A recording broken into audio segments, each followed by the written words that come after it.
안녕하십니까, 정의태입니다. 김건희 특검 신속히 통과시켜야. 네, 지금 이 오마이뉴스 보게 되면은 국회 김건희 여사 특검법 신속히 통과시켜야 한다. 부산 지역 73개 단체가 5일 기자회견을 했다라는 것입니다. 네, 명품백 풍자 거리 행진도 했다라는 것입니다.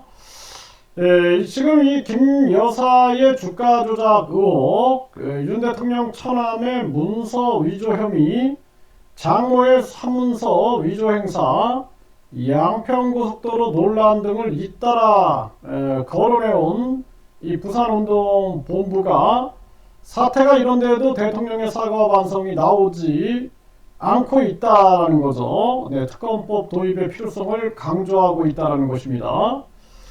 네, 지금 윤석열 대통령 같은 경우에는 저는 살다 이런 대통령은 처음 본 것 같아요, 진짜로. 네, 어떻게 대통령이 되어서 국민 때문에 눈물을 흘리고 역사를 두려워할 줄 알고 해야 되는데, 이거는 순간적으로 그냥 그때그때만 넘어가려고 하는 거죠. 그동안 이태원 참사, 오송 참사, 그리고 또 잼버리 사태라든지 부산 엑스포 이 실패라든지 유치 실패 이런 걸 보면은 그때 그냥 어떻게 하면은 물타기나 해가지고 상황이나 모면할까, 과거에 그 바이든 날리면 하듯이 이런 상황이 계속 연출이 되고 있는 거죠.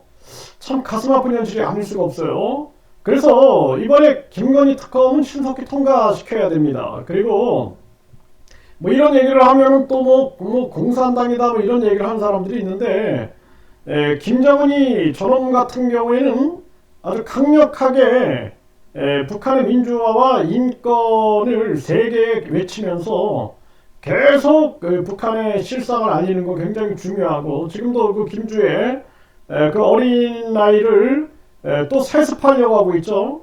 그 김씨 왕조 세습 신정정치 사이비 정치 종교 집단이다. 네, 그래서 제가 북한 공산당이 아니다라는 거 분명하게 말씀을 드리고, 그리고 김건희 특검 같은 경우에는 이건 민심이 분노하고 있는 거예요.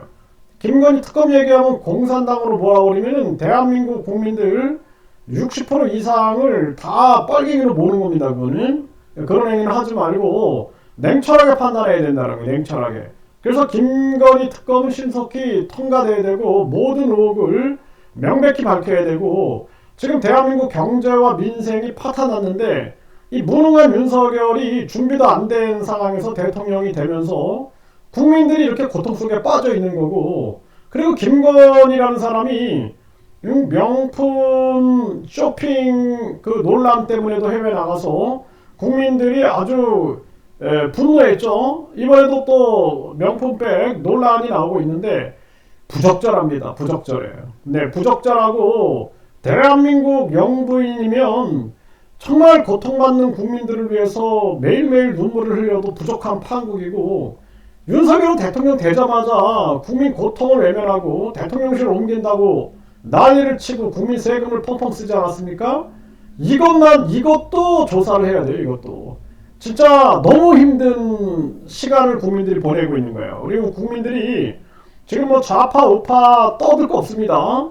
이 좌파들도 북한 김정은이한테 비판하지 못하는 좌파들은 이거는 대한민국 국민으로서 자격이 있는가, 저는 그렇게 묻고 싶고, 우파들 같은 경우에도 서민들의 고통을 외면하고 자기들 특권만 누린다, 그러면은 반공을 이용해서 국민들을 우롱하고 있는 거죠. 네, 그래서 좌파 우파 다 필요 없고, 가장 중요한 것은 안보, 그리고 나서는 민생 경제, 그리고 세계 속의 한국의 위상을 높이는 이러한 역할이 중요하다는 것입니다. 그래서 현재 이 김건희 특검 같은 경우에는 이것은 이념의 문제가 아니라 이거는 사실의 문제고 진실의 문제다라는 거예요. 그렇기 때문에 김건희 특검을 정쟁으로 이용할 것이 아니라 국민들께 진실을 밝힌다는 입장에서 신속하게 전개를 해야 한다, 이렇게 말씀을 드립니다.